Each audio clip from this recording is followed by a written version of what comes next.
ಕೆಲಸಕ್ಕೆ ಹೋದ ಸಂದರ್ಭದಲ್ಲಿ ಗ್ರಾಮದ ಹೊಂಡಕ್ಕೆ ಕಾಲು ಜಾರಿ ಬಿದ್ದು ಮಹಿಳೆ ಸಾವನ್ನಪ್ಪಿದ ಘೋರ ಘಟನೆ ಬೇಲೂರಿನಲ್ಲಿ ಸಂಭವಿಸಿದೆ. ಬೇಲೂರು ಪಟ್ಟಣದ ಬಂಟೇನಹಳ್ಳಿ ಗ್ರಾಮದ ಲಕ್ಷ್ಮಿ 35 ವರ್ಷದ ಮಹಿಳೆ ಹೊಂಡದಲ್ಲಿ ಬಿದ್ದು ಸಾವನ್ನಪ್ಪಿದ ದುರ್ದೈವಿ ಮಹಿಳೆ. ಮಂಗಳವಾರ ಸಂಜೆ 4:30 ಸಮಯದಲ್ಲಿ ತಮ್ಮ ಹೊಲದಲ್ಲಿ ಕೆಲಸ ಮುಗಿಸಿಕೊಂಡು ವಾಪಸ್ಸು ಬರುವ ಸಂದರ್ಭದಲ್ಲಿ ಹೊಂಡದ ಬಳಿ ಕಾಲು ಜಾರಿ ಬಿದ್ದು ಸಾವನ್ನಪ್ಪಿದ್ದಾರೆ ಎನ್ನಲಾಗಿದೆ. ಇನ್ನು ಕೆಲಸಕ್ಕೆ ಹೋಗಿದ್ದ ತಾಯಿ ಮನೆಗೆ ಬಾರದಿದ್ದದ್ದನ್ನ ಕಂಡು ಮನೆಯಲ್ಲಿದ್ದ ಮಕ್ಕಳು ಅಳುತ್ತಿದ್ದುದನ್ನ ಕಂಡು ನೆರೆಹೊರೆಯವರು ವಿಚಾರಿಸಿದಾಗ ತಾಯಿ ಕೆಲಸಕ್ಕೆ ಹೋಗಿದ್ದವರು ಬಂದಿಲ್ಲ ಎಂದು ಹೇಳಿದ್ದಾರೆ. ಸ್ಥಳೀಯರು ಹುಡುಕಾಟ ನಡೆಸಿ ಕೊನೆಗೆ ಬೇಲೂರು ಠಾಣೆಯಲ್ಲಿ ದೂರು ನೀಡಿದ್ದಾರೆ. ಬುಧವಾರ ಬೆಳಗ್ಗೆ ಹೊಲದ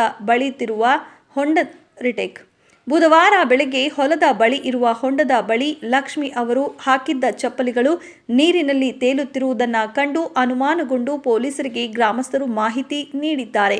ವಿಷಯ ತಿಳಿದು ಅಗ್ನಿಶಾಮಕ ಹಾಗೂ ಪೊಲೀಸರ ಸಹಕಾರದಿಂದ ನೀರಿನಲ್ಲಿ ಮುಳುಗಿದ್ದ ಲಕ್ಷ್ಮಿ ಅವರ ಮೃತ ದೇಹವನ್ನು ಹೊರತೆಗೆದು ಮರಣೋತ್ತರ ಪರೀಕ್ಷೆಗೆ ಕಳುಹಿಸಿದ್ದಾರೆ.